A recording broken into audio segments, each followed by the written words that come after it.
Well, good morning. This morning our scripture is found in Matthew chapter 9, verse 9, and it goes like this. And as Jesus passed forth from thence, he saw a man named Matthew sitting at the receipt of customs, and saith unto him, Follow me. And he arose and followed him. The story of Jesus calling Matthew to be a disciple is an amazing one. Of all who followed Jesus, Matthew was probably considered the least likely to become a disciple, much less the leader of a church or a writer of the New Testament. In spite of growing up, in the Jewish traditions, somewhere along the way, Matthew got lost and ended up a notorious sinner and complete outcast. No doubt Matthew knew who Jesus was. He couldn't help but know who Jesus was if he lived in this particular part of the country. Matthew might have stood on the edge of the crowd and watched with amazement as Jesus healed the sick, and asked himself, could this really be the Messiah? Matthew also probably thought, it's too late for me. God can't use me. And I know many of you out there are thinking the same thing. But on that day, Jesus went directly to Matthew and spoke two life-changing words. Follow me.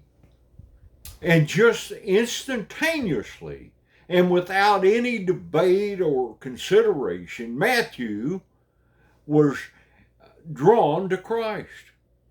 And he left his old life behind. It's a defining moment of his life. Can you imagine Jesus saying, follow me? Many of us have felt the tugging of God knocking on our heart's door saying, follow me. Yet we haven't followed him. No. Oh, we still do religious acts. Yeah.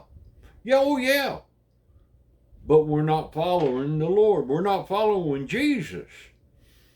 But there's a new life available for you to follow Christ. And it can happen today.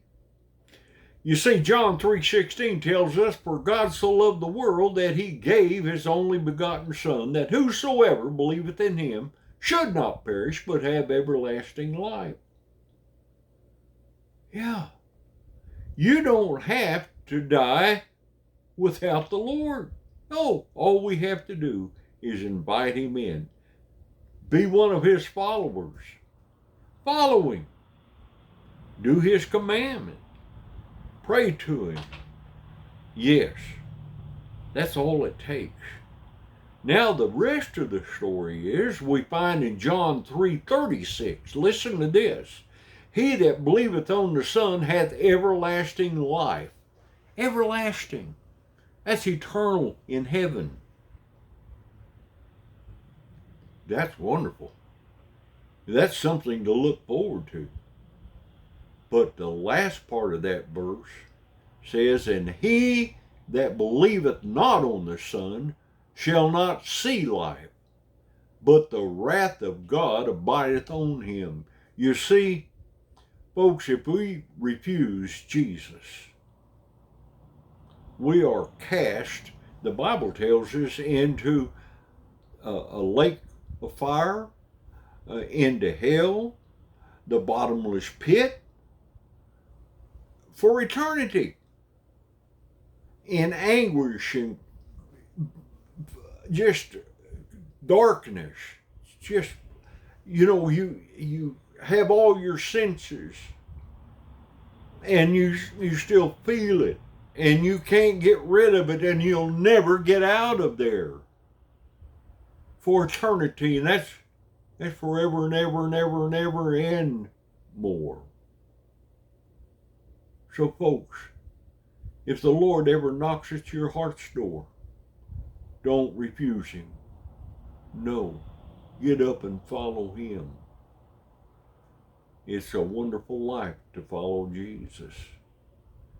for all he did for us. He died on that old cross on Calvary so that we didn't have to go to that bottomless pit. That's right, because we all sinned and come short of the glory of God. Well, I hope this encourages someone today. Make an assessment of yourself. Where do you want to spend eternity?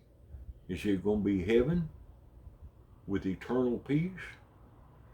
Or is it going to be hell, the lake of fire, the bottomless pit, in endless torment? May God richly bless you. I love you, but better yet, Jesus loves you. He died on that cross for us. And we'll see you soon. Bye-bye now.